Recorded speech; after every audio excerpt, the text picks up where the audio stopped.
गौरांगे श्री राधे वृंदावनेश्वरी वृषभानुसुते देवी प्रणमामि हरिप्रिय। वाञ्छाकल्पतरुभ्यश्च कृपा सिन्धुभ्येव च पतितानां पावनेभ्यो वैष्णवेभ्यो नमो नमः। जय श्री कृष्ण चैतन्य प्रभु नित्यानंद श्री अद्वैत गदाधर श्रीवासादि गौर भक्तवृंद। हरे कृष्णा कृष्णा कृष्णा हरे हरे, हरे राम राम राम हरे हरे, हरे कृष्णा कृष्णा कृष्णा हरे हरे, हरे राम राम राम हरे हरे, हरे कृष्णा कृष्णा कृष्णा हरे हरे, हरे राम राम राम हरे हरे, हरे कृष्णा। सो आप सभी का संडे यूथ क्लास में बहुत बहुत स्वागत है। हरे कृष्णा, हरे कृष्णा। और खास करके जो पहली बार इस क्लास में आए हैं उन सबका भी बहुत बहुत स्वागत है, ताकि नेक्स्ट टाइम आ सके। तो जैसे कि हम सभी को पता है, भगवत गीता के ऊपर में हमारा क्लास चल रहा है और पहला अध्याय कंप्लीट हो चुका है, लेकिन एक बार हम जानेंगे फिर से कि पहले अध्याय के अंदर में महत्वपूर्ण वस्तु कौन सी है।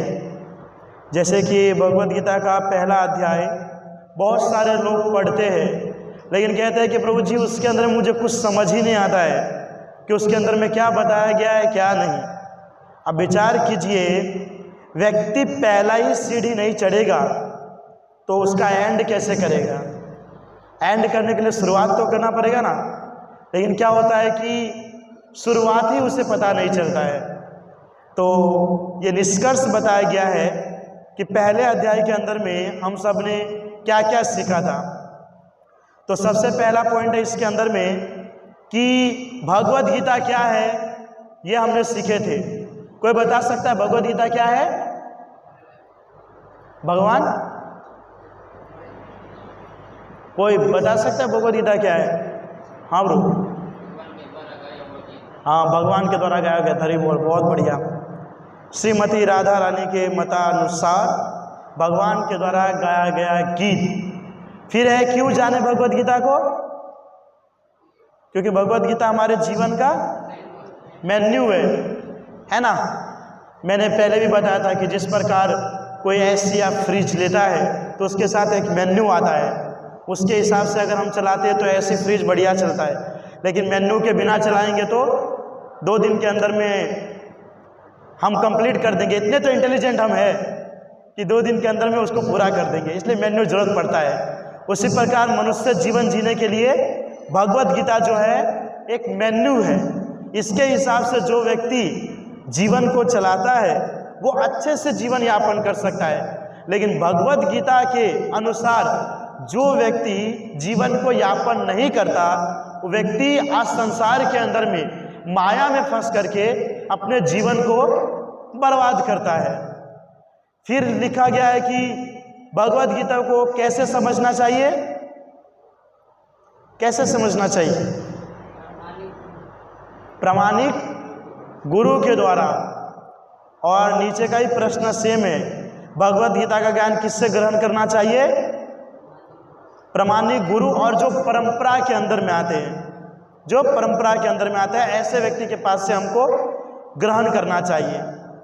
फिर धृतराष्ट्र के मनोभाव, दुर्योधन का कूटनीतिपूर्ण राजनीतिक आचरण, अर्जुन की उत्सुकता, कृष्ण के समक्ष युद्ध न करने के 5 कारण प्रस्तुत करना। तो ये सब चीज़ हम पहले अध्याय में समझे। अब यहाँ से दूसरा अध्याय चालू होगा, उससे पहले कुछ प्रमुख संदेश है, यानी कि स्पेशल मैसेज।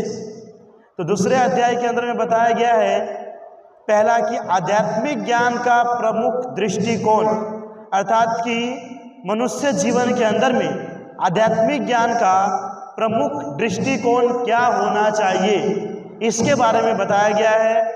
दूसरा, इसका व्यवहारिक उपयोग क्या होना चाहिए। जैसे कि हम सभी को मनुष्य जीवन मिला है ना। आप सभी यंग बन चुके हैं, या कोई लड़का है इस संसार के अंदर, कोई लड़की है, कोई पुरुष है या कोई स्त्री है, लेकिन उसका व्यवहारिक उपयोग क्या है ये किसी को नहीं पता है कि नहीं? आप सभी को पता है, आपको मनुष्य जीवन मिला है तो इसको किसके लिए उपयोग करना है? पता है किसी को?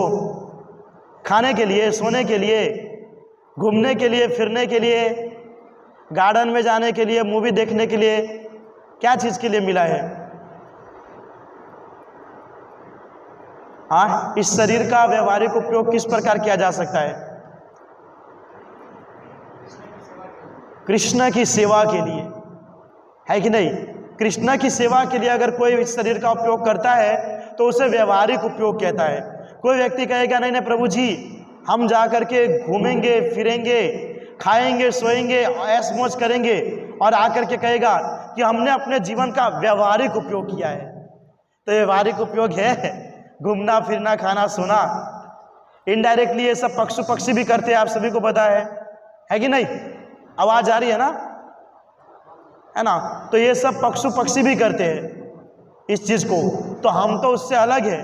तो हमारे जीवन का व्यवहारिक उपयोग ये होता है कि उसको कृष्ण की सेवा में लगाना। फिर दिया गया है आध्यात्मिक ज्ञान में उन्नत मनुष्यों के लक्षण, अर्थात कि जो व्यक्ति आध्यात्मिक ज्ञान में है उस व्यक्ति का मनुष्य जीवन के अंदर में जो लक्षण है उसके अंदर में उन्नति किस प्रकार कर सकता है। ठीक है, तो भगवद गीता के दूसरे अध्याय के अंदर में श्लोक संख्या 1 से 10 उसमें गुरु के बारे में बताया गया है। श्लोक संख्या 11 से 30 उसमें मनुष्य जीवन के पहचान को बताया गया है। श्लोक संख्या 31 से 53 उसके अंदर में 2 धर्म के बारे में बताया गया है, और वो 2 धर्म कौन सा है? स्वधर्म और नित्य धर्म। स्वधर्म के बारे में 31 से 38 नंबर श्लोक, और नित्य धर्म में 39 से 53 नंबर श्लोक, और आत्माराम श्लोक संख्या 54 से 72। ओके, तो पहला नंबर श्लोक है भगवद गीता के दूसरे अध्याय का। तो हम सभी को पता है कि लास्ट में क्या हुआ था कि अर्जुन ने जब युद्ध के अंदर में अपने सगे संबंधी को देखा तो युद्ध करने से उन्होंने मना कर दिया। युद्ध करने से अर्जुन ने मना कर दिया कि मैं अपने सगे संबंधी को किस प्रकार मार सकता हूं, ये सब तो एक पाप है कि नहीं? ये कार्य मैं नहीं कर सकता, है ना? क्योंकि ये मेरे भाई है या मेरे मामा है, चाचा है, भतीजा है, ये ना गुरु है, जो भी उनके सामने थे, बोले इन सबको मारना एक पाप है, इसलिए कार्य मैं नहीं कर सकता। और युद्ध के लिए जो एकदम तैयार हो चुके थे उन्होंने क्या किया, वो रथ के ऊपर में डायरेक्ट बैठ गए, धनुष भी छूट गया और तीर भी छूट गया, मुंह पूरा सूख गया अर्जुन का। अब विचार कर रहे कि अब मुझे क्या करना चाहिए क्या नहीं करना चाहिए। तो यहाँ पर धृतराष्ट्र को संजय कह रहे हैं कि करुणा से व्याप्त शोक युक्त अश्रुपूरित नेत्रों वाले अर्जुन को देखकर मधुसूदन कृष्ण ने ये शब्द कहे। यहाँ पर मधुसूदन नाम किसका है? कृष्ण का। मधुसूदन नाम किस लिए है? क्योंकि उन्होंने मधु नामक राक्षस का वध किया था। तो संजय कह रहे हैं कि जब अर्जुन का ये कंडीशन हुआ तो भगवान श्री कृष्ण जो है उसको देख करके ये उपदेश दे रहे हैं। अब कौन सा उपदेश दे रहे हैं वो यहां बताया गया है। श्री भगवान उवाच, भगवान ने अर्जुन को कहा कि हे अर्जुन, तुम्हारे मन में यह कलमश आया कैसे? तुम्हारे मन के अंदर में ये विचार आया कैसे कि मुझे सगे संबंधी को मारना नहीं चाहिए? ये कलमश तुम्हारे मन के अंदर में कैसे आए? क्योंकि देखिए 4 प्रकार का वर्ण और 4 प्रकार का आश्रम है। 4 वर्ण कौन सा है? ब्राह्मण, क्षत्रिय, वैश्य और शूद्र। ये 4 वर्ण है। ब्राह्मण का काम है ज्ञान देना, वैश्य का क्या काम क्या है? व्यापार करना, शूद्र का कार्य सेवा करना, और क्षत्रिय का कार्य क्या है? युद्ध करना, ना रक्षा करना, युद्ध करना। ये क्षत्रिय का कार्य है। तो अर्जुन कौन थे? क्षत्रिय थे वो। तो क्षत्रिय होने के बावजूद भी वो युद्ध करने से मना कर रहे थे। तो भगवान श्री कृष्ण डायरेक्ट कह रहे हैं कि तुम्हारे मन के अंदर में ऐसा कलमश आया कैसे? तुम तो क्षत्रिय हो, तुमको तो युद्ध करने के लिए रेडी होना चाहिए, लेकिन तुम शूद्र की तरफ भागना क्यों चाह रहे हो? क्यों युद्ध नहीं करना चाह रहे हो? अब भगवद गीता के अंदर में पहले अध्याय में हमने खुद देखे कि वो तो अर्जुन एकदम फॉर्म में था कि देखना चाहता हूं सामने कौन है, सबको एक ही बार में उड़ा दूंगा, लेकिन भगवान ने उसको मोहित किया। भगवान ने ही अर्जुन को मोहित किया कि वो देखे कि सामने सगे संबंधी, उसको तुमको मारना नहीं चाहिए। भगवान ने उसको मोहित किया और वापस से भगवान ही उसको कह रहे हैं कि तुम क्षत्रिय हो और तुमको पता नहीं चलता कि तुमको युद्ध करना चाहिए, तुम डर के मारे भाग रहे हो। तो दोनों कार्य भगवान ही करा रहे, एक तरीके से मोहित भी कर रहे कि सगे संबंधी नहीं मारना चाहिए, और दूसरी तरफ से बोल रहे कि यह कलमश तुम्हारे माइंड में आया कैसे, तुम भूल चुके हो क्या तुम क्षत्रिय हो, क्षत्रिय का कार्य है, धर्म है युद्ध करना। आगे क्या कह रहे हैं, यह उस मनुष्य के लिए तनिक भी अनुकूल नहीं है जो जीवन के मूल्य को जानता हो। वो मनुष्य के लिए यह बिल्कुल भी अनुकूल नहीं है जो जीवन के मूल्य को जानता है। इससे उच्च लोक की नहीं अपितु अपयश की प्राप्ति होती है। जैसे कि सिंपल एग्जांपल है, कोई व्यक्ति है, वो कृष्ण भावनामृत में आता है और कृष्ण की भक्ति साधना करता है। कृष्ण की भक्ति साधना करने के बावजूद भी वो कहेगा प्रभु जी मुझे भक्ति साधना में इतना आनंद नहीं आता है जितना कि मुझे भौतिक संसार में ऐशमौज करने में आनंद आता है। तो क्या ये अनुकूल है? अनुकूल है ये? हाँ या ना? ना, नहीं, बिल्कुल अनुकूल नहीं है, क्योंकि आप अपने जीवन के उद्देश्य को जानते हो। जीवन के उद्देश्य को जानते हो कि मनुष्य जीवन मिला है कृष्ण की भक्ति करने के लिए, लेकिन ये जानने के बावजूद भी अगर आप कहते हो कि मुझे बाहर के संसार में खाने पीने घूमने फिरने में आनंद आ रहा है, तो हमसे बड़ा मूर्ख व्यक्ति कोई है नहीं, हमसे बड़ा मूर्ख व्यक्ति कोई है नहीं। अरे 84 लाख योनि के अंदर में हम यही इंजॉयमेंट करते आए हैं, यही इंजॉयमेंट करते आए। आपको नहीं पता है, आपको नहीं पता है, लेकिन हर योनि के अंदर में हम यही इंजॉयमेंट करते आए हैं। लेकिन इस योनि के अंदर में वास्तविकता जानने के बावजूद भी अगर कोई व्यक्ति भौतिक संसार में जाकर के सुख भोगने का प्रयास करता है ना, तो उससे बड़ा अधम और मूर्ख व्यक्ति कोई नहीं है, उससे बड़ा अधम मूर्ख व्यक्ति कोई नहीं है। इसके लिए भगवान ने हमको जन्म नहीं दिया है ना, इसके लिए भगवान ने हमको जन्म नहीं दिया है। लेकिन फिर भी अगर आपको लगता है कि नहीं नहीं हमको मनुष्य जीवन दिया है ना भोग विलास करने के लिए, तो बिंदास कीजिए, बिंदास कीजिए। रियलिटी जब मर जाओगे और ऊपर जब पहुंचोगे तब आपको बताया जाएगा आपने अपने जीवन के अंदर में क्या किए थे, तब बताइएगा माफ कीजिए मुझे अपने वास्तविक जीवन के बारे में नहीं पता था, वापस से भेजिए, अब अच्छे कर्म करके आऊंगा। तो आपको अच्छा कर्म का सजा वहां पर दिया जाएगा, फिर बताया जाएगा कि अच्छा कर्म क्या है क्या नहीं। लेकिन क्या होता है कि जब संसार के अंदर में हमको रियलिटी बताया जाता है, हमारे जीवन के उद्देश्य को बताया जाता है, तो मनुष्य क्या करता है, उसको लाइटली लेता है। उसको क्या लगता है कि ये सब बिल्कुल गलत है ना, ये सब के लिए नहीं मिला है, हमको ऐशमौज करने के लिए मिला है, क्योंकि उसने वो चीज को देखा ही नहीं है ना, वो चीज को उसने देखा नहीं है। उसको ये नहीं पता कि इस संसार जो दुखालय संसार है, ये बकवास क्या बोलेंगे ऐसा है ना, जो प्रभुपाद महाराज इसको गटर के समान बोलते हैं, संसार को बाथरूम के समान। कोई व्यक्ति बाथरूम के अंदर में जाता है तो बाथरूम में फ्रेश होकर बाहर निकलता है ना, कि बाथरूम में ही बोरा बिस्तर लेगा करके सो जाता है, तो इसको उसके समान कहते हैं कि गलती से हम यहां पर है, यहां से हमको बाहर आना चाहिए। लेकिन फिर भी व्यक्ति ये चीज को जानने के बावजूद भी अगर नहीं समझता है तो उसको क्या कहा जाए, क्या कहा जाए? वास्तविकता यही है कि हमने ये चीज को देखा नहीं है तो हम लोग भरोसा नहीं करते, हम लोग भरोसा नहीं करते। लेकिन आपको जो व्यक्ति जानता है वो तो आपको बताते हैं ना, वो तो आपको बताते हैं। जब बच्चा छोटा होता है तो उसको थोड़ी पता रहता है कि यही मेरे पिताजी है, उसको पता रहता है क्या वही मेरे पिताजी है? लेकिन माता जी जब हमको बोलते हैं हमारी मम्मी, तो हम उनके बात पर भरोसा करते कि नहीं? करते हैं ना, करते हैं। क्यों करते हैं? उनकी बात पर क्यों भरोसा कर लेते हैं? हाँ, क्या कारण है कि हाँ ये मेरे पिता है? और जब शास्त्र हमको कहते हैं कि मनुष्य जीवन हमको इंजॉयमेंट करने के लिए नहीं मिला है, भगवान की भक्ति साधना करने के लिए मिला है, तो हमारा माइंड सेट कैसा होता है? प्रभु जी ये बिल्कुल बकवास चीज है, मैं कृष्ण को नहीं मानता ना उनके शास्त्र को नहीं मानता। तो फिर आप किसको मानते हैं? किसको मानते हैं? अपने आप को, अपने आप को मानते हैं। हाँ, एक दिन राख बन करके रह जाओगे, राख बन करके रह जाओगे। वो जो जितना एंजॉयमेंट करते हो ना, जितना भोग विलास करते हो ना, सबके सब राख में, खड़े नहीं हो पाओगे बिस्तर पे से। हाँ, खड़े नहीं हो पाएंगे हम, ऐसा कंडीशन हमारा होगा। और बोलते हैं तो एंजॉयमेंट करने के लिए मिला है प्रभु जी भक्ति। जीवन मनुष्य, भगवान इतने पागल है कि आपको एंजॉयमेंट करने के लिए यहाँ पर भेज दिए हैं कि जाओ भोग विलास करो। हाँ,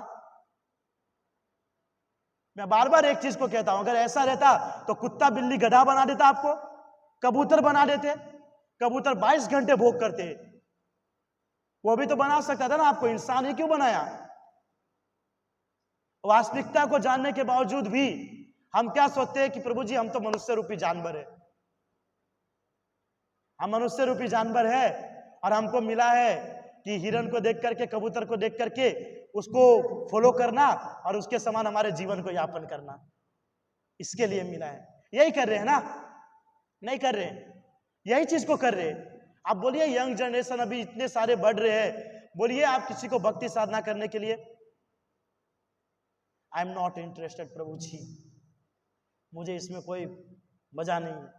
किसमें मजा है? मस्त बाइक लो, पीछे बैठाओ लड़की को और घुमाओ, मुझे उसके अंदर में जो आनंद है वो इसके अंदर में नहीं है। आज ही मैं पुस्तक पढ़ रहा था राधे श्याम प्रभु का, मैं बताया आज यंग जनरेशन जो भक्ति साधना से दूर है, कहते हैं कि ये गर्ल्स के चक्कर में आकर के रोज 1200 साढ़े 1200 यंग लड़के प्रतिदिन आत्महत्या करने का एफर्ट करते हैं, प्रयास करते हैं। क्या इसी के लिए आपको मिला है क्या जीवन? हाँ, कि उसके लिए जाकर के उसके याद में स्वाहा। जिस माता पिता ने इतना बड़ा किया है उसके लिए तो कभी हमारे माइंड के अंदर में ऐसा आया नहीं कि ओ हो माता पिता के लिए हमको कुछ करना चाहिए। और जो 6 महीने से आता है, 8 महीने से आता है, बाप रे बाप, उसको बोलता है कि वही उनकी जिंदगी बन गई है। तुम नहीं तो हम नहीं, तुम मर जाओगे तो हम भी अपने आप को तुम्हारी आग के अंदर में स्वाहा कर लेंगे। अच्छा, अगर आप नहीं करोगे ना फिर भी आपका स्वाहा हो गई, मतलब अच्छा है ऐसे लोग उसके साथ में स्वाहा हो जाए तो कोई मतलब नहीं है। तो ये सब के लिए जीवन नहीं मिला है, ये सब के लिए मनुष्य जीवन नहीं मिला है। मनुष्य जीवन मिला है वास्तविकता को जानने के लिए, समझने के लिए, है ना। उसी प्रकार यहाँ पर भगवान श्री कृष्ण ने अर्जुन को मोहित किया, फिर वापस से बता रहे हैं कि ये जो तुम्हारे मन के अंदर में जो गंदा विचार आया है कि मुझे युद्ध नहीं करना, ये हमारे अनुकूल नहीं है, ये किस प्रकार आया है, क्या कारण है। आगे देखिए क्या कह रहे हैं कि अर्जुन विनम्र था, असफलता और अपनी कमजोरियों को स्वीकार करने के लिए बहुत साहस और विनम्रता चाहिए। असफलता और अपनी कमजोरियों को स्वीकार करने के लिए बहुत साहस और विनम्रता चाहिए।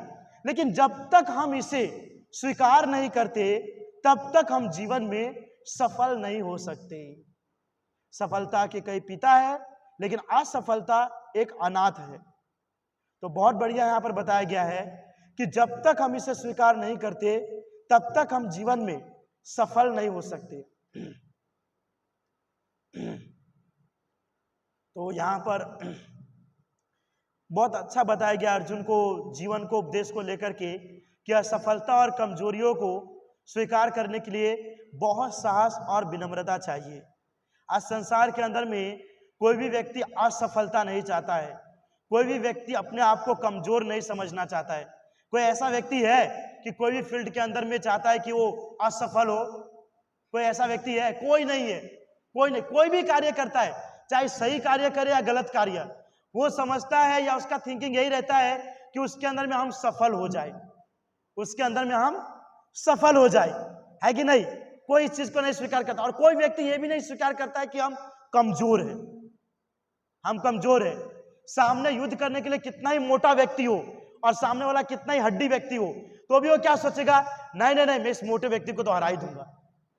अब पता है एक उंगली टच करेगा तो नीचे गिर जाएगा, और मोटा व्यक्ति पतले व्यक्ति को टच करेगा तो नीचे गिर जाएगा, लेकिन फिर भी अपने कमजोरी को वो एक्सेप्ट नहीं करता है, वो एक्सेप्ट नहीं करता है। कहते हैं कि इसके कारण व्यक्ति जो है कभी भी जीवन के अंदर में सफल नहीं हो सकता है, सफल नहीं हो सकता है। क्योंकि जीवन के अंदर में सफलता और असफलता दोनों एक के बाद एक आता ही है। जैसे कि जीवन के अंदर में सुख आता है, उसके बाद दुख आता है, ठंडी आती है, उसके बाद गर्मी आती है। तो जीवन के अंदर में सफलता और असफलता दोनों आता है, दोनों। लेकिन कभी भी व्यक्ति को दुखी नहीं होना चाहिए। मैं बहुत बार एक एग्जाम्पल देता हूं कि वो रेस के लिए मैदान होता है ना, रेस के लिए मैदान, पता है अलग अलग उसके लिए बनाया जाता है, लाइन खींचा रहता है, यहां से एक जाएगा, यहां से दूसरा, यहां से तीसरा, यहां से चौथा, और जब 3, 2, 1 स्टार्ट करेंगे तो सबके सब दौड़ेंगे। तो कभी कभी क्या होता है कि दौड़ने के चक्कर में कोई कोई एक व्यक्ति जो होता है वो नीचे गिर जाता है, दौड़ने के चक्कर में कोई कोई व्यक्ति नीचे गिर जाता है और वहीं पर बैठ जाता है।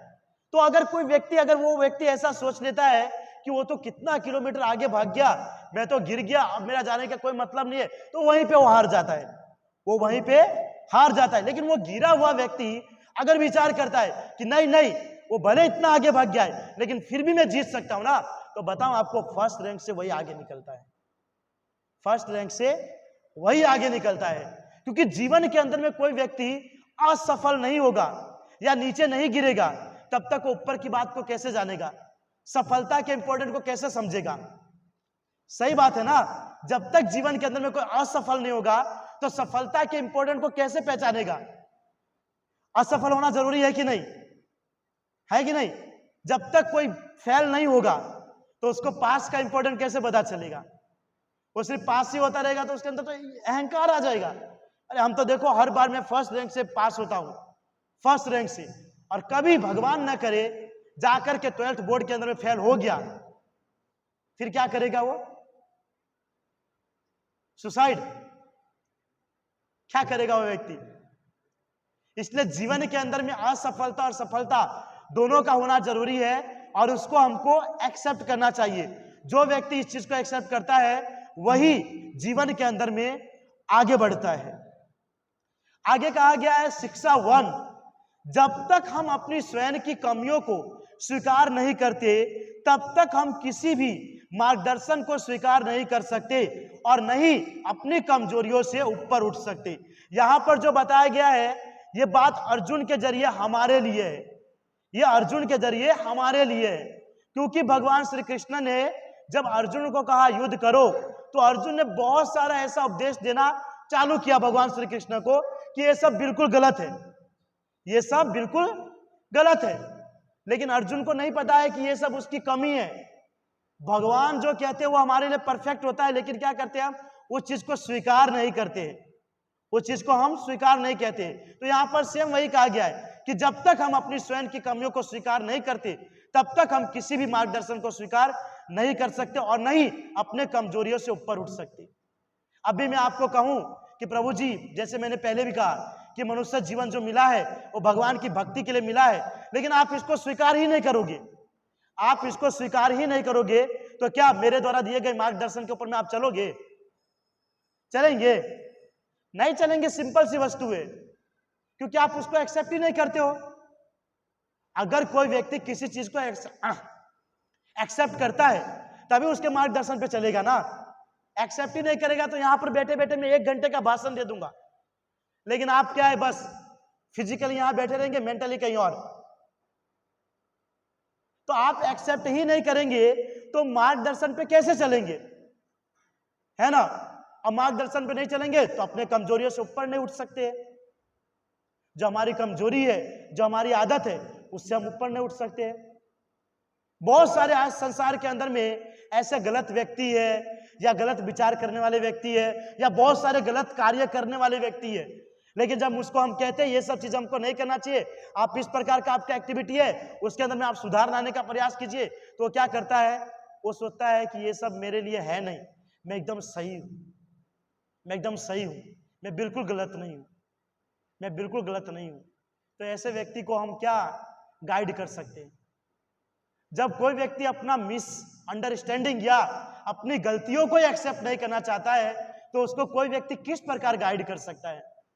हाँ, हम देखते हैं भक्ति के अंदर में आते तो बहुत बार हम कहते हैं कि प्रभु जी, जब आप भक्ति में आए हो तो आपको परफेक्टली कार्य करना चाहिए, शास्त्र के अनुसार आपको कार्य करना चाहिए, जो हमारे आचार्य कहते हैं, जो साधु संत कहते हैं उसके बातों को फॉलो करना चाहिए, हमको वैष्णव एटिकेट को फॉलो करना चाहिए। लेकिन फिर भी हम उसके बाहर जाते हैं, फिर भी हम उसके बाहर जाते हैं, और जब हम जाकर के उसको समझाते कि बिल्कुल गलत है तो कहते हैं कि हमको समझाने वाला आया, हमको बताएगा क्या सही है क्या गलत है। और कभी कभी तो बेचारा ऐसा कंडीशन हो जाता है कि जो समझा रहा है उसी व्यक्ति को हॉरिबल कर देता है। तो बेचारा और क्या मार्गदर्शन देगा वो, और क्या मार्गदर्शन देगा, है कि नहीं? आप अपनी गलतियों को एक्सेप्ट ही नहीं करेंगे तो सामने वाला व्यक्ति क्या कर सकता है? आज यंग जनरेशन, कोई लड़का हो या लड़की हो, हाँ, रात को 12 बजे तक, 1-1 बजे, 2-2, 3-3 बजे तक रात को घर से बाहर रहते हैं।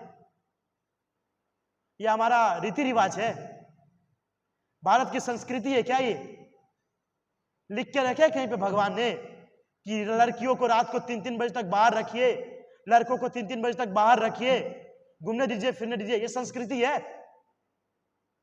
लेकिन करते हैं कि नहीं करते? सब के सब करते हैं। ठीक है, एक बार के लिए, मैं तो कुछ समय पहले मैंने एक चीज को एक्सेप्ट किया कि ठीक है, अगर लड़के कर रहा है एक बार के लिए ठीक है, लेकिन गर्ल्स जो लड़कियां होते हैं वो भी, उनके लिए एक मर्यादा दिया गया है। लेकिन क्या करता है, आज भाई भी बाहर जाता है और अपने साथ अपने बहन को भी लेके जाएगा, और कहां जाएगा? अपने दोस्तों के साथ। और फिर जाकर के इधर उधर का कुछ हुआ तो बस खत्म। फिर हम कहते हैं कि ऐसा हो गया प्रभु जी, वैसा हो गया, ये हो गया, वो। अरे करने वाले तो आप ही है ना, करने वाले आप ही है। कहां बताया गया कि ये सब चीज हमको करना चाहिए? लेकिन फिर भी हम भागते हैं, फिर भी दौड़ते हैं। और जब माता पिता सही मार्गदर्शन देते हैं तो माता पिता के मुंह के ऊपर में हम, आपके लड़के तो गाली भी दे देते हैं। देते कि नहीं देते? माता पिता को भी गाली दे देते हैं कि तू मने नहीं बोल, तारी जरूरत नहीं मारे बोलवान, मने खबर से कि मारे शू करू से शू नहीं करू से। अच्छा तुझे पता है क्या, એવું લાપા મારવું જોઈએ ને, નીચે પડી જવું જોઈએ। हाँ, और जो व्यक्ति हमको मार्गदर्शन देते हैं उसकी बात को हम नहीं समझते हैं। बताए तो कितने % आज यंग जनरेशन जो अपने माता पिता की बात को मानते होंगे? कोई नहीं है, कोई नहीं है, कोई नहीं। और माता पिता कभी गलत नहीं कहेंगे, एक बात ये भी है। कोई माता पिता अपने बच्चे के लिए गलत कहते हैं? नहीं कहेंगे। लेकिन हम इतने इंटेलिजेंट है ना, हम सबके सामने जाकर के बोल सकते नहीं नहीं, मेरे माता पिता तो हमेशा प्रभु जी गलत ही बोलते हैं मेरे को। अरे तुम गलत हो तो तू गलत ही बोलेगा ना। गधे को गधा नहीं घोड़ा बोला जाएगा, गधा ही बोला जाएगा। सही मार्ग पे हमको चलना नहीं है और हमारी गलती को भी हमको एक्सेप्ट नहीं करना है, तो क्या किया जाए? आपका आरती उतारा जाए, ओम जय जगदीश हरे।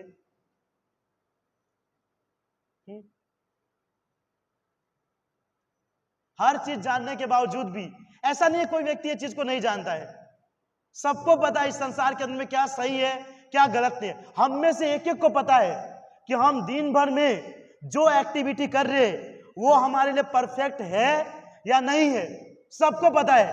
ऐसा कोई पागल गधा नहीं है। स्कूल पढ़े हो, कॉलेज पढ़े हो, पढ़ भी रहे तो किसी के अंदर में मैच्योरिटी नहीं है, ऐसा नहीं है, सबको पता है। लेकिन सब कुछ जानने के बावजूद भी वो गलत कार्य करता है, गलत मार्ग पे चलता है। और जब उसको सही बात बताया जाता है तो उसको एक्सेप्ट नहीं करता है, उसको एक्सेप्ट नहीं करता है। मैं तो बहुत बार ऐसा भी देखा है कि कोई सही मार्ग बताता है तो व्यक्ति पहले से उसका भी कोई ना कोई बात लेकर के बैठा रहता है। वो जैसे ही बताता है उससे पहले उसका बोलता है कि तुम भी तो ऐसे ही थे। अरे तुम भी तो ऐसे ही थे, लेकिन वो आपसे आगे निकल चुका है। वो था और तुम हो। वो था, वो उससे निकल चुका है, उससे बाहर निकल चुका है और आप उसके अंदर में आ रहे हो। तो कहता है तो परफेक्ट ही कहता है हमको समझाने के लिए, लेकिन हम उस चीज को समझते नहीं है।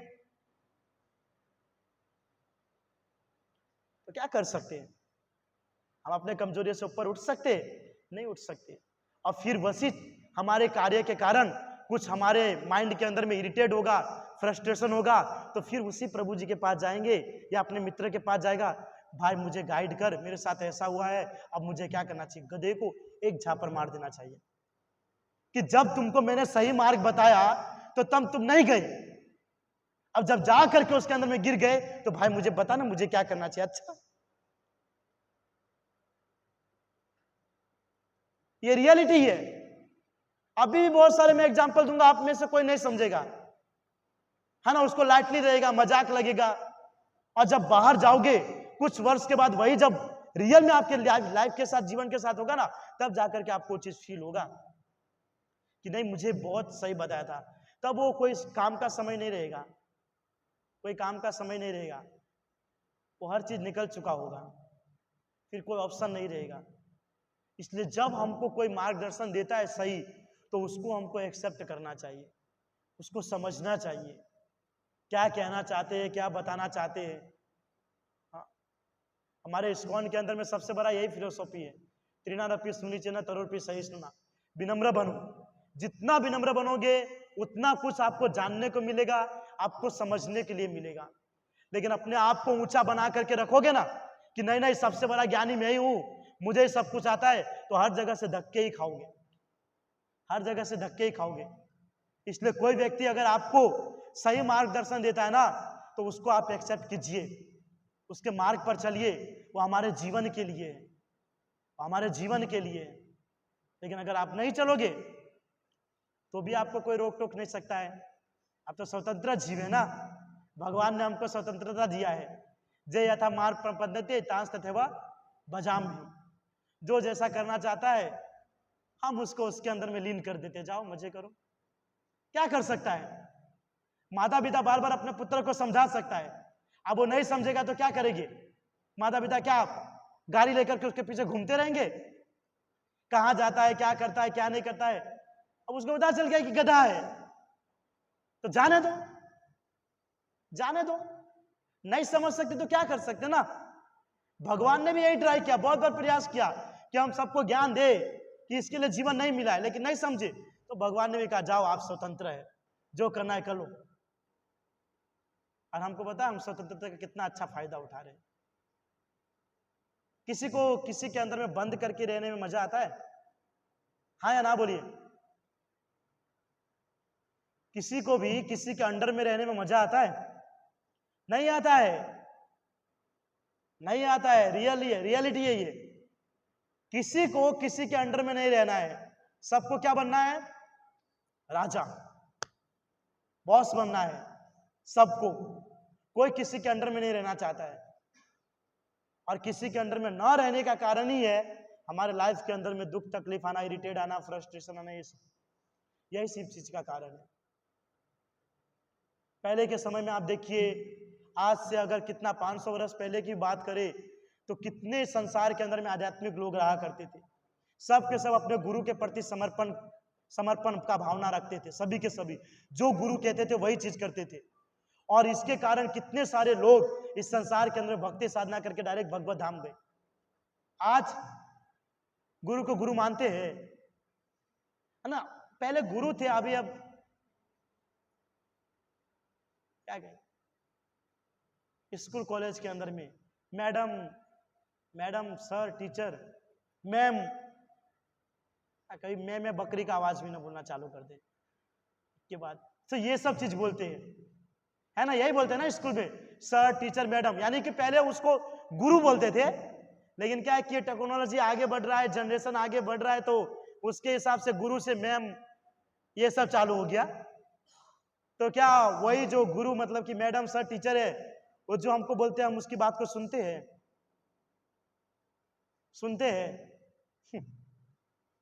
जब हम लोग पढ़ते थे स्कूल में तब हम भी नहीं सुनते थे, तो आप लोग तो हमारे ही जैसे होंगे। कोई नहीं सुनता है, कोई भी नहीं, कोई नहीं। यहां तक तो मैंने देखा कई बार ऐसा होता है कि किसी बच्चे को अगर सर टीचर गलती करने में मार देना, तो उसकी मम्मी पापा पूरा फौज लेकर के टीचर को मारने के लिए स्कूल में आते। ये क्या कंडीशन हो गया बाप रे। गुरु भी बेचारा पढ़ने से पहले सोचता है कि इसको कुछ समझाऊं कि ना समझाऊं, इसको मारूं कि ना मारूं सुधरने के लिए, ये होता है। लेकिन पहले पूर्ण रूप से शरणागत थे, पहले पूर्ण रूप से शिष्य शरणागत रहते थे अपने गुरु के प्रति, और वो सभी के सभी भगवत धाम जाते थे। और आज कोई शरणागत है नहीं, इसलिए सभी के सभी कहां जा रहे हैं? यमराज जी के पास, नरक लोग। क्योंकि शरणागत का भावना है ही नहीं किसी के अंदर में, सबको राजा बनना है, और दो शब्द बोल दे तो बस कल से चेंज, तुम्हारे साथ मेरा कोई रिलेशन नहीं है, तुम जाओ, मेरे को तुम्हारी गाइडेंस की जरूरत नहीं है, मुझे पता चल गया मुझे जीवन के अंदर में क्या करना चाहिए क्या नहीं करना चाहिए। अच्छा, यह हमारा शरणागति होता है। तो क्या होता है कि जब तक व्यक्ति अपने कमियों को स्वीकार नहीं करेगा, अपने आप को निम्न नहीं समझेगा, तब तक वो किसी व्यक्ति के द्वारा दिए गए मार्ग के ऊपर भी नहीं चलेगा, और उसके कारण क्या होगा, जो गलत आचरण उसके जीवन में है उसको सुधार भी नहीं पाएगा। जितना आगे बढ़ेगा वो और आगे बढ़ता रहेगा, बढ़ता रहेगा, बढ़ता रहेगा, बढ़ता रहेगा। और यही हमारा कंडीशन है। चलने दीजिए, चल ही रहा है ना, जीवन चल ही रहा है, इसको भी चलने दीजिए। देखिए कब तक जाता है आपका जीवन, है ना। आगे बताया गया है कि जीवन में प्रगतिशील रहने के लिए विनम्रता विकसित करना आवश्यक है। यह मैंने आपको पहले भी कहा कि जीवन में आगे बढ़ना है तो विनम्र होना जरूरी है। विनम्र का अर्थ क्या समझे आप लोग? विनम्र यानी कोई बता सकता है? हाथ ऊपर करके, विनम्रता का अर्थ क्या है? बोलिए ब्रो। सरल, सरल अच्छा शब्द है विनम्रता यानी कि सरल। और कोई? सहिष्णु, ये तो और बढ़िया, एकदम संस्कृत शब्द, सहिष्णुता, दास, हाँ, सेवा, और क्या है? शरणागत। सबसे बढ़िया ये है। हीरा प्रभु का हरि बोल, जय हो हीरा प्रभु की जय। बहुत बढ़िया बताया। ये सब जितने सब परफेक्ट है, लेकिन विनम्रता का सबसे अच्छा पॉइंट है शरणागत। शरणागत, है ना। जो व्यक्ति शरणागत, अभी मैंने कहा कि जो व्यक्ति शरणागत होता है वही भगवत धाम जाता है, और जो व्यक्ति शरणागत नहीं है वो यमराज के धाम जाता है। यह हमें जीवन में मिली शक्तियों और उपलब्धियों की मिथ्या यानी कि झूठा अहंकार से बचाता है, जो अन्यथा किसी और स्थिति या वातावरण में निरर्थक साबित हो सकती है। अर्थात कि जो व्यक्ति अपने जीवन के अंदर में विनम्रता लाता है वो झूठे अहंकार से बच सकता है। हाँ, वो झूठे अहंकार से बच सकता है।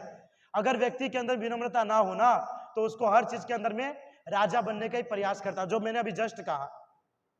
इसलिए हमारे जीवन के अंदर विनम्रता का होना बहुत ज्यादा जरूरी है। शिक्षा 3, गुरु को अपनाना अध्यात्म का पहला मूलभूत सिद्धांत है। एक ऐसे गुरु को अपनाना जो कि गुरु शिष्य परंपरा से आते हो और आध्यात्मिक कला में निपुण हो। जो स्वयं को गुरु मानता है वह एक मूर्ख को ही शिष्य के रूप में पाता है। तो बहुत बढ़िया पॉइंट है कि भक्ति के अंदर में या आध्यात्मिक जीवन कोई भी शुरुआत करना चाहता है तो उसके अंदर में पहला मूलभूत सिद्धांत है गुरु को अपनाना। क्या सिद्धांत है? गुरु को अपनाना। सबसे पहला पॉइंट यह है, गुरु को अपनाना। जब तक व्यक्ति गुरु को नहीं अपनाएगा तब तक जीवन के मूल उद्देश्य को नहीं समझ सकता। मैं हमारी ऑनलाइन क्लास जो हमारा चलता है उसके अंदर मैंने बहुत बार बताया कि कोई व्यक्ति को कोई स्कूल के अंदर में फर्स्ट स्टैंडर्ड में, सेकंड में या थर्ड में उसके पास सब प्रकार का बुक ला करके रख दो, लेकिन उसके पास कोई टीचर नहीं है या सर नहीं है, तो क्या वो बुक को पढ़ के आगे बढ़ सकता है? बढ़ सकता है? नहीं बढ़ सकता। उसी प्रकार हम मंदिर आते, मंदिर में आने के बाद अगर कोई व्यक्ति हमको गाइड नहीं करे, हमको सही गलत ना बताए, तो क्या हम आगे बढ़ सकते हैं? नहीं बढ़ सकते, नहीं बढ़ सकते। उसके लिए क्या चाहिए? हमको एक टीचर या एक गुरु की हमको आवश्यकता होती है। भक्ति के अंदर में आने में या स्कूल कॉलेज को भी धारण करने में या जाने के लिए एक गुरु या एक टीचर की आवश्यकता होती है। उसके बिना कोई व्यक्ति आगे नहीं बढ़ सकता है, चाहे भक्ति में हो या भौतिक संसार में हो, दोनों में उसके अंदर में गुरु को तो आवश्यकता होता ही है।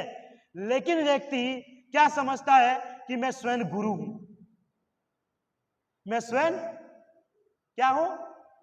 गुरु हूं, मैं स्वयं गुरु हूं, मेरे को किसी सर, टीचर या कोई भी प्रकार का गाइड करने वाले व्यक्ति का जरूरत नहीं है। प्रभु जी मैं सब कुछ कर सकता हूं, बताइए क्या करना है? क्या करना है? हम खुद अपने आप को गुरु मान लेते हैं। अच्छा, खुद गुरु मान लेते हैं, हमको कोई भी प्रकार का गाइड का जरूरत नहीं है। और ऐसे व्यक्ति के पास जाओगे ना, आप पूछोगे ना मंदिर में आकर के पहले हमको क्या करना चाहिए, हाँ मंदिर में हम क्यों आते हैं, किस चीज के लिए माला करते हो, क्या चीज के लिए कंठी माला पहनते हो, किस लिए तिलक करते हो, तो एक भी शब्द नहीं बोलेगा। आप बोलोगे आप कौन हो, तो प्रभु जी मैं गुरु हूं। आवा गुरु निकली गया से नवा मॉडर्न जनरेशन के अंदर, जिसको कोई प्रकार का ज्ञान नहीं है। क्योंकि हमारे अंदर अहंकार है ना, एक अहंकार है हमारे अंदर। जैसे मैंने कहा ना कि किसी के अंदर में हमको रहना नहीं है ना, हमको किसी के अंदर में रहना नहीं है। भले हमारे अंडर में बहुत सारे लोग रहे, ठीक है, अभी मैं यहां बैठा हूं, कितने सारे लोगों के अंदर में होगा कि प्रभु जी मैं भी एक दिन एकदम पावरफुल बन जाऊंगा और आप जहां बैठे वहां पर मैं बैठूंगा और क्लास दूंगा। रहता है कि नहीं सपना किसी का? नहीं रहता है। हमने देखे बहुत सारे स्टूडेंट, हमारे ही मित्र थे बहुत सारे, वो ऐसा कहते थे कि स्कूल के अंदर में कि मैं यहीं पे पढ़ूंगा और आगे जाकर के मैं इस स्कूल का प्रेसिडेंट बनूंगा, प्रिंसिपल बनूंगा। ऐसा सबका रहता है थिंकिंग, है ना, कि अपने आप को गुरु मानना, गुरु समझना, तो व्यक्ति आगे नहीं बढ़ सकता है। जीवन के अंदर में जीवन को बढ़ाने के लिए, वास्तविक जीवन के उद्देश्य को समझने के लिए हमारे जीवन में गुरु की आवश्यकता है। और गुरु के साथ साथ अपने आप को शरणागत करना भी बहुत जरूरी है।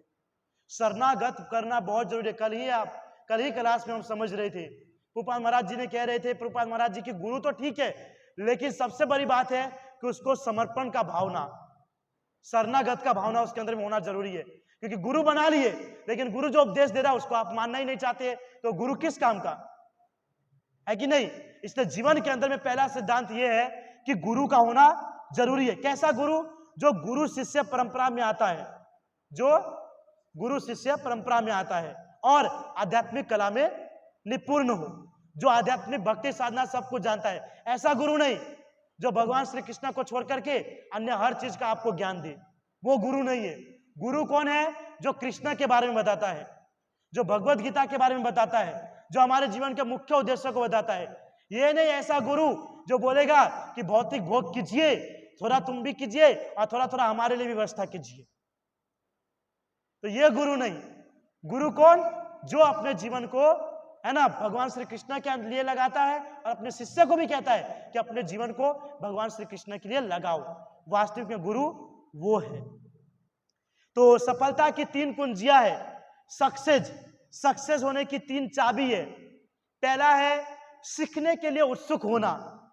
कोई भी चीज अगर हमको सीखना है तो उसके लिए हमारे अंदर उत्साह होना चाहिए, कोई भी चीज सीखने के लिए। दूसरा, विनम्रता और कमजोरी को स्वीकार करना।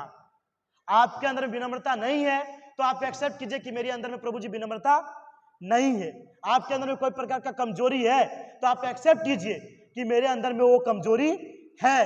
क्योंकि जब तक आप अपने कमजोरी को एक्सेप्ट नहीं करोगे, वो गुरु या वो टीचर या सर आपको कैसे आगे बढ़ाएगा? यहां पर कोई प्रकार का सम अगर यहां पर हो रहा है, उसको हम हल कर रहे हैं और आपसे पूछा जा रहा है आपको समझ आ रहा है, आप बोलोगे हाँ टीचर मुझे समझ आ रहा है, लेकिन आपको समझ आ ही नहीं रहा है। आपको समझ आ ही नहीं रहा है और आप बोलते हो कि मुझे समझ आ रहा है, तो आप कैसे आगे बढ़ोगे? नहीं बढ़ोगी। और फिर जब एग्जाम के अंदर वही सम आ जाएगा तो याद आएगा कि हमको ये सम तो हमको कभी टीचर ने पढ़ाया ही नहीं था, तो ये सम आया कहां से?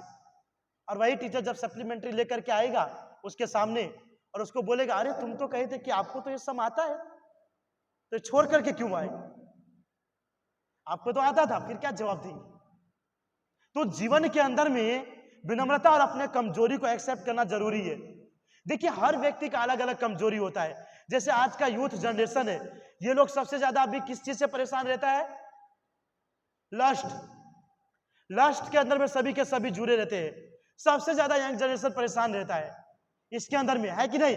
लेकिन क्या होता है कि वो कहता है कि अरे यार ये शब्द को मैं कैसे बोल सकता हूं, ये शब्द को मैं कैसे कह सकता हूं, और ये शब्द को नहीं बोलने से वो और उसके अंदर में गिरता है कि नहीं?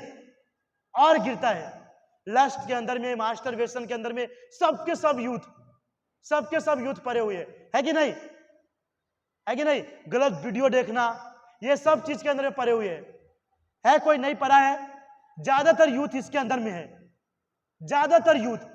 लेकिन क्या करता है? अंदर से अपने आप को एकदम खोखला करते जाता है, लेकिन ये अपने गुरु को बताता नहीं है, वो अपने सीनियर सिटीजन्स को बताता नहीं ये चीज। उसको लगता है कि ये गलत चीज है, मैं कैसे बता सकता हूं? अरे यही चीज तो हमको बताना है, यही चीज को तो हमको बताना है। जब तक आप इस चीज को बताओगे नहीं तब तक आप आगे कैसे बढ़ोगे? ये चीज को कैसे छोड़ सकते हो? कैसे छोड़ सकते हैं? ये सब क्या बोलने से छूट जाने वाला चीज है? या आप जो सोचते हो कि हाँ आज मैंने मास्टरबेशन किया, अब दूसरे दिन तीसरे दिन नहीं करूंगा, चौथे दिन वापस से हमारा इंद्रिय वैसा होगा, वापस से उसी और मुड़ेगा हमारा इंद्रिय, वापस से जो कार्य हमको नहीं करना चाहिए वो कार्य करोगे, है कि नहीं? और करते हैं व्यक्ति, करते सब यंग जनरेशन जितने यूथ है सबके सब ये कार्य करते हैं। लेकिन जब उससे पूछा जाता है कि आप ये करते हो तो बोलता है नहीं मैं नहीं करता। अरे क्या नहीं करता? जो गलत है वो गलत बताइए, स्वीकार कीजिए, उसको स्वीकार कीजिए। स्वीकार नहीं करोगे तो आगे वाला आपको कैसे समझाएगा? कैसे समझाएगा? जब आपने गलती को बताओगे तब ना, बताओगे ही नहीं तो कैसे समझा? बताइए तो। आज सब के सब ये जनरेशन जो है ये चीज से जूझ रहा है, स्ट्रगल करता है, लेकिन कोई बताता नहीं है, कोई बताता नहीं है। अरे इसमें कौन सी शर्म की चीज है? ये कौन सी गलत चीज है? जो है वो है, बताइए, आप बताइए। लेकिन नहीं बताते। और जब हम कहेंगे कि आप ये सब चीज में है, नहीं प्रभु जी हम तो ये सब चीज से बहुत दूर है, तो ये किसको धोखा दे रहे? गुरु को कि अपने आप को? अपने आप को धोखा दे, अपने आप को धोखा दे रहे। और यही सब चीज हमारे जीवन को याद रखिएगा, यही हमारे जीवन को बर्बाद कर देता है, बर्बाद कर देता है। लस्ट, मास्टरबेशन, गलत वीडियो देखना, ये सब हमारे जीवन को बर्बाद कर देगा प्रभु जी, बर्बाद कर देगा। अभी भी हमारे पास समय है, अभी भी अगर ये सब चीज हमारे अंदर है, हमारे मन के अंदर में, हमारे बुद्धि के अंदर में भरा पड़ा है, तो आप बताइए उसको, बताइए। बताएंगे तो उसको वो आपको मार्ग बताएगा कि इसके बाहर आप किस प्रकार से जा सकता है, किस प्रकार से इसका सॉल्यूशन आप कर सकते हो। लेकिन नहीं बताओगे तो धीरे धीरे आप अपने आप को खत्म कर दोगी, आप खत्म कर दोगे। ऐसा आपका बॉडी हो जाएगा ना कि आप देखोगे आईना में तो आपको शर्म आएगा कि मैं वही हूं। जो व्यक्ति ऐसा कार्य करता है उसका माइंड याद रखने की जो क्षमता होता है पूरा कमजोर हो जाता है, बॉडी पूरा वीक हो जाता है, हर समय उसको अंधकार रखता है, किसी से बात करने की इच्छा नहीं होती है, हमारे अंदर एक चिड़चिड़ापन रहता है, हमारे मुख के ऊपर में जो एक तेज होता है वो तेज खत्म हो जाता है, पूरा मुख सूखा सूखा सूखा रहता है।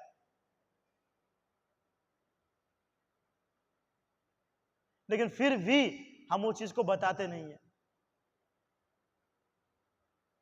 सो ये सब चीज को बताना जरूरी है। विनम्रता और कमजोरी को स्वीकार करना बहुत ही ज्यादा, क्योंकि ये सफलता की कुंजी है। देखिए तो सही कितना बढ़िया लिखा कि सफलता की ये 3 कुंजी है।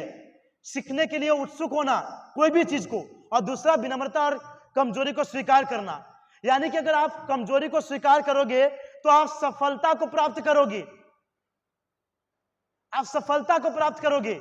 ये नहीं कोई व्यक्ति जब आप अपना ये सब चीज बताओगे तो कहेगा अरे यार कितना गंदा इंसान है, ऐसा है वैसा है, ये करता है वो करता है, अरे इसको निकालो, ये कोई काम का व्यक्ति नहीं। ये नहीं, जब ये चीज को आप स्वीकार करोगे तो आप सफलता को प्राप्त करोगे। तो सफलता की प्राप्ति करनी है कि नहीं? करनी है ना, है कि नहीं? सब व्यक्ति सक्सेस होना चाहता है, कोई अनसक्सेस होना चाहता है नहीं। तो ये चीज को हमको स्वीकार करना चाहिए। तीसरा है जीवन की चुनौतियों में मार्गदर्शन के लिए प्रामाणिक गुरु को स्वीकार करना। ठीक है, ये तो हम बार बार सुनते आते हैं। तो ये 3 चीज है। पहला क्या है? सीखने के लिए उत्सुक होना, एक्साइटेड होना। दूसरा विनम्रता और अपने कमजोरी को स्वीकार करना कि मेरे अंदर ये कमजोरी है। और तीसरा प्रामाणिक गुरु को स्वीकार करना। ये 3 चीज जो करेगा ना वो अपने जीवन के अंदर में सफलता को प्राप्त करेगा।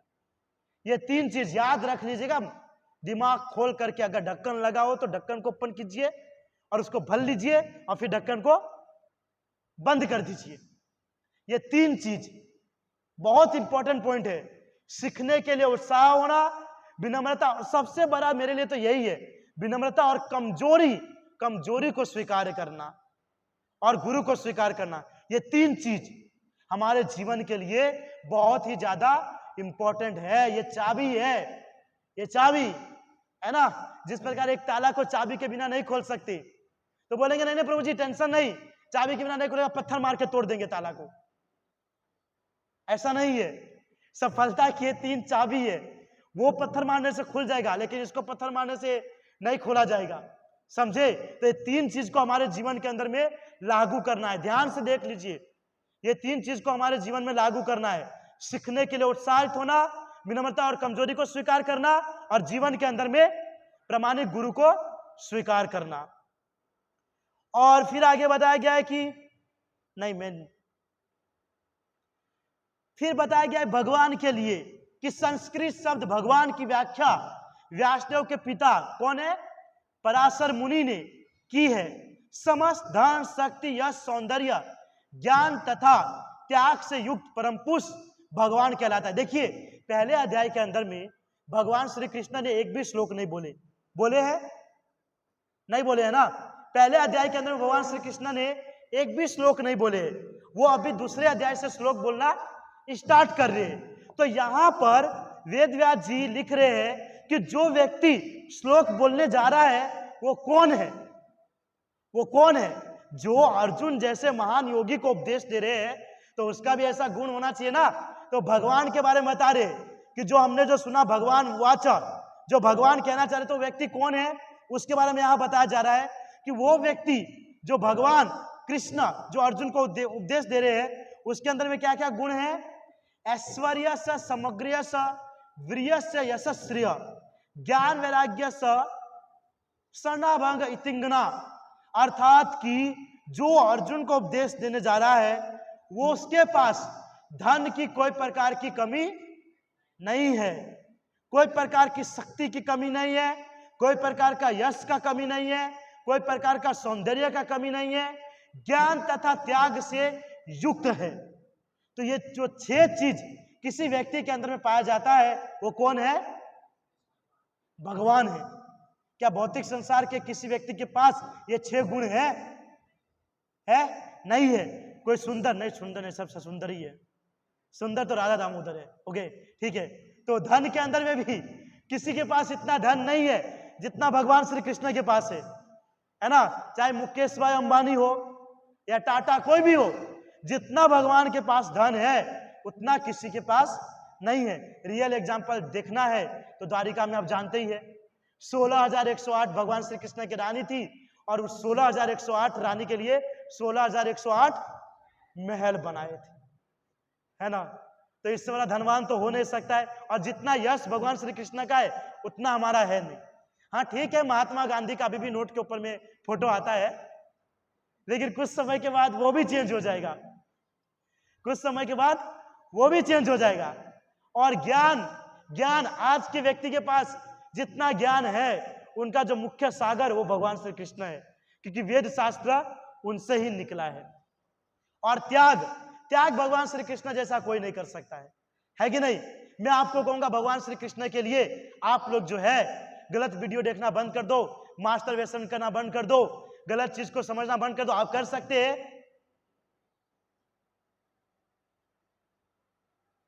कर सकते हैं। यश तो होता है, यश तो होता है, लेकिन माया इतनी प्रभावफुल है ना कि बाद में नहीं प्रभु जी माफ कर दीजिए, नहीं हो सकता है मुझसे, है ना, नहीं हो सकता है। जैसे पहले मेरे को क्या होता था कि जब मैं पहले पढ़ता था ना शुरुआत में भगवत गीता, तो जैसे ही मैं पढ़ने लगता था मुझे नींद आता था। जैसे ही पहला पेज ओपन करो नींद आने लगता था। तो मैं बार बार ऐसे कहता था कि नहीं बस से लास्ट बार है, अगली बार से ऐसा नहीं होगा। दूसरी बार भी ऐसा होता था। फिर मैं क्या कहता था कि अब मैं बोलता था कि राधा रानी क्यों मतलब कि कसम खाता हूं आपसे मैं नहीं करूंगा, 100% भगवान श्री कृष्ण की कसम खाता हमने, लेकिन फिर भी हो जाता था, फिर भी होता था। लेकिन धीरे धीरे धीरे धीरे धीरे धीरे धीरे प्रयास करते करते करते वो चीज से हम मुक्त हो सकते हैं, है कि नहीं। तो हमारे अंदर में त्याग की भावना है नहीं, आप कुछ छोड़ नहीं सकते हो, कुछ छोड़ नहीं सकते हो। ध्रुव महाराज जी पता है तपस्या करने के लिए गए थे। ध्रुव महाराज तो पहले क्या खा के तपस्या करते थे?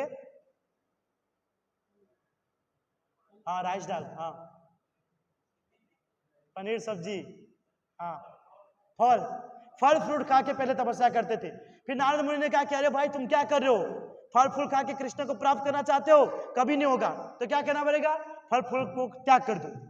तो उसने त्याग कर दिया। फिर क्या किया उसने, क्या रहा, पत्ते पत्ते खाना चालू किया।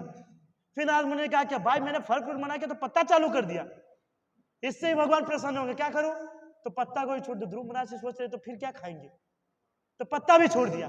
फिर जल जल पी करके फिर नारद मुनि फिर से आए, वो भी बंद करवा दिए। फिर वायु वायु को खा करके, हम तो वायु को नहीं खा सकते, जितना खाते उतना तो आप पर छोड़ते है नहीं, कितना 1% ग्रहण करते हैं, अंदर से इतना छोड़ देते हैं। तो वायु को ग्रहण करके भगवान को प्राप्त करने का प्रयास किया, लेकिन नारद मुनि ने वो भी मना कर दिया। फिर लास्ट में क्या किया,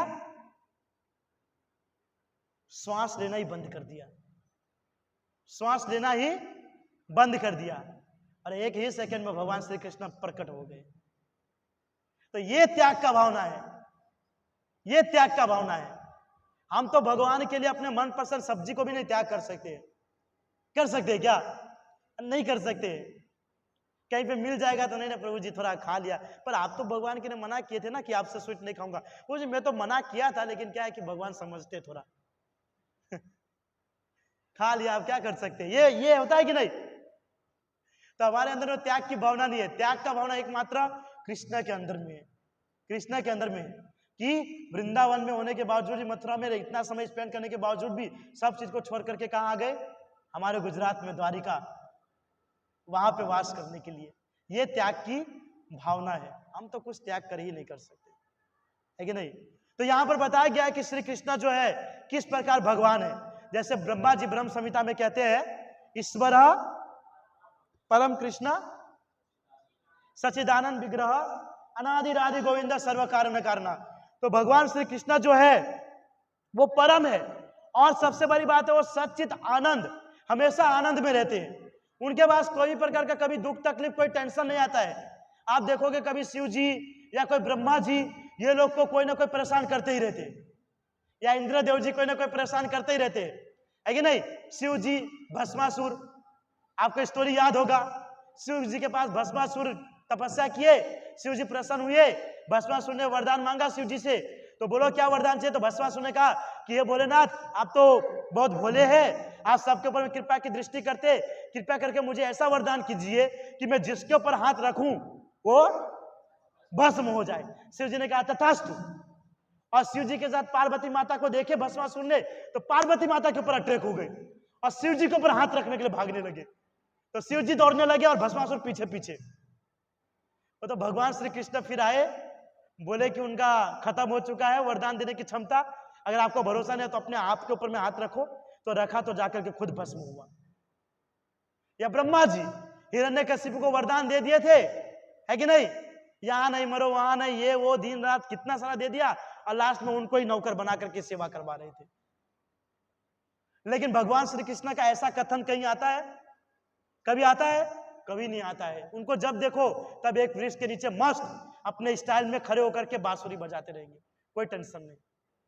अपने पास है तो लाख टेंशन, घर पे जाना है, खाना है, एग्जाम देना है, पास होना है, सक्सेस होना है, काम धंधा करना है, आगे बढ़ना है, पैर के ऊपर खड़ा होना है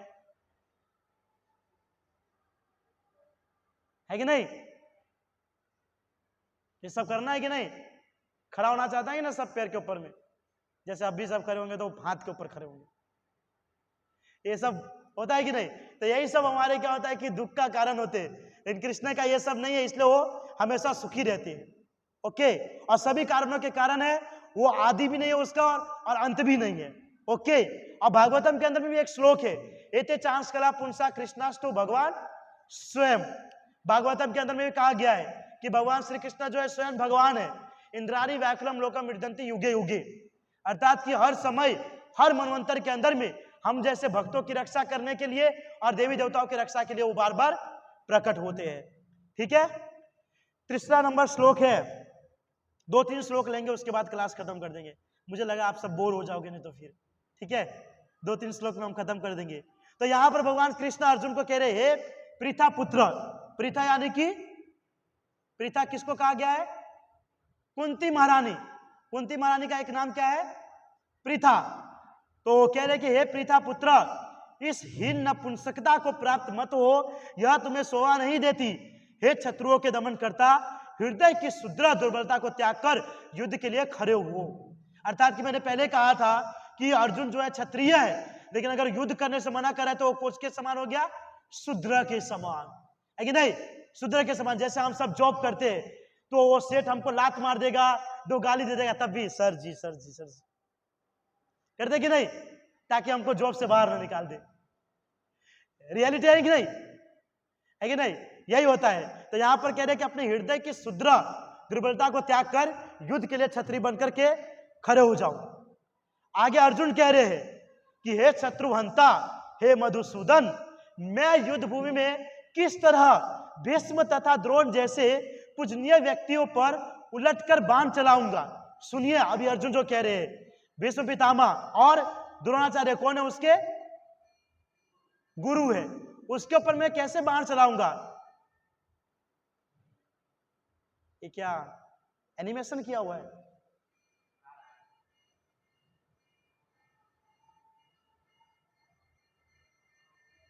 ठीक है, ये तो लगता है वो कुछ वेट करा रहे हैं, आराम से धीमे धीमे। लगता है एनिमेशन किया गया है क्या? एक एक लाइन एक एक लाइन एक एक लाइन लोड होने में। अच्छा तो ठीक है, एक काम करते हैं, इनको लोड होने दीजिए। तो श्लोक संख्या 4 तक हमने आज सीखे कि अर्जुन ने कहा, हे शत्रुहंता, हे मधुसूदन, मैं युद्ध भूमि में किस तरह भीष्म तथा द्रोण जैसे पूजनीय व्यक्ति पर उलटकर बाण चलाऊंगा। ओके, तो आज हम श्लोक संख्या 4 तक सीखे दूसरे अध्याय का। अगले संडे को श्लोक संख्या 5 से स्टार्ट करेंगे। तो आप सब में से किसी का कोई प्रश्न है तो प्रश्न कर सकते हैं। किसी की कोई प्रकार की जिज्ञासा? आकाश में लाइट ऑन कर दो। किसी की कोई जिज्ञासा है, किसी का कोई प्रश्न तो प्रश्न कर सकता है, नहीं तो हम इस क्लास को यहीं पे खत्म करते हैं। अमनपुर की जिज्ञासा है तो एक्स्ट्रा माइक नहीं लाया गया आज? 2 माइक है ना? दोनों माइक खराब हो गया। ठीक है, बताइए अमनपुर।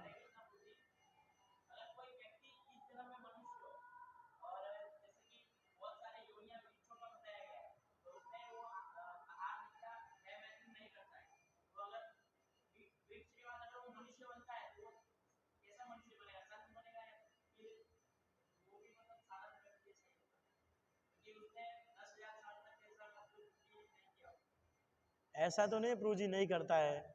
आपने अगर साइंस पढ़ा हो तो वृक्ष को सजीव कहा गया है और वृक्ष भी भोजन ग्रहण करता है ना? मैं वो इतना भूल चुका हूं, लेकिन रात को शायद CO2 की उपस्थिति में ऐसा कुछ है, या सूर्य की उपस्थिति में, वो जो साइंस पढ़े होंगे उसको पता होगा, है ना? वो अपना भोजन बनाती है वनस्पति और उसको ग्रहण करती है।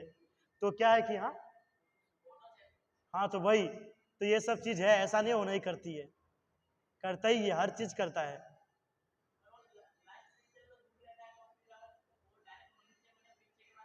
ऐसा नहीं, ये चीज को हम नहीं समझ सकते। इसके अंदर में अगर ऐसा है कि अगर वो आहार बनाती है तो ये कार्य भी करती है, किस तरीके से करती है वो चीज को हम नहीं समझ सकते। अगर जानने का एफर्ट करेंगे तो हमको पता है, करते ही। ऐसा नहीं है, कोई जो व्यक्ति भोजन ग्रहण करता है, भोजन बनाता है, तो ये कार्य करेगा। गधा कोई ऐसा हो ही नहीं सकता है कि ना करे।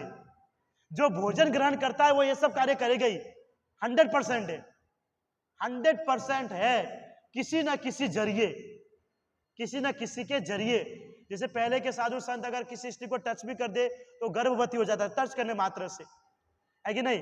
तो उससे पहले से तो वृक्ष है, उनके पास तो अलग ही एक शक्ति होगा जिसके जरिए हर चीज। तो ये चीज तो है, ऐसा नहीं है, नहीं है कि नहीं? निंद्रावस्था रहता ही है, पूरे टाइम हमको O2 देते रहते, एकदम शांत रहती है, और रात को अपने ही मुख से CO2 छोड़ती रहती है, यही है ना? तो ये सब चीज है उसके अंदर में। मनुष्य जीवन तो प्रभु जी कहते हैं वैसे तो जब गाय की योनि प्राप्त होती है उसके बाद जाकर के व्यक्ति को मनुष्य जीवन मिलता है। और ये चीज हर योनि में है, हर योनि में है। कोई ऐसा योनि नहीं है जिसके अंदर में आहार, निद्रा, भय और मैथुन ना हो, प्रत्येक योनि के अंदर में है कि नहीं? इसीलिए तो हम ये सब चीज से बहुत अटैच है, वो हमारे माइंड से बाहर निकलते ही नहीं है। फिर सोचते क्यों नहीं निकल रहे, अरे आपने इतने सारे योनि में वही करते आए तो थोड़ी छोड़ देंगे। बचपन में बच्चा अगर सीख जाता है मोबाइल चलाना तो जीवन भर मोबाइल नहीं छोड़ता है। ये तो 84 लाख होने की बात है, तो कैसे छूटेगा।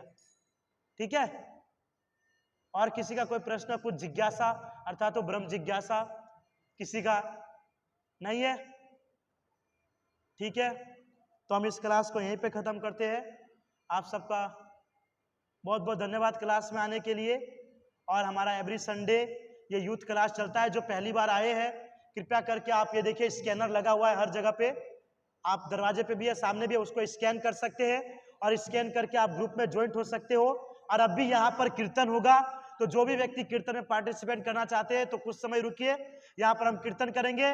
और अभी आरती चालू हो चुकी है, और आरती, जो व्यक्ति नीचे जाएंगे वो आरती के बाद वापस ऊपर आएंगे। यहाँ पे सबके लिए प्रसाद की व्यवस्था है, जो भी आए हैं उसके लिए प्रसाद की व्यवस्था है, कृपया प्रसाद लेकर के जाए। और जो भी व्यक्ति कीर्तन अटेंड करना चाहते हैं तो कृपया यहीं पर रहिए। और जो पहली बार आया है वो ग्रुप के जरिए स्कैन कर लीजिए। हमारा ऑनलाइन क्लास भी होता है और एवरी संडे भी क्लास होता है। Thank you very much. Hare Krishna. जय श्री प्रभुपाद की, निताई गौर प्रेमानंदे। हरे कृष्णा।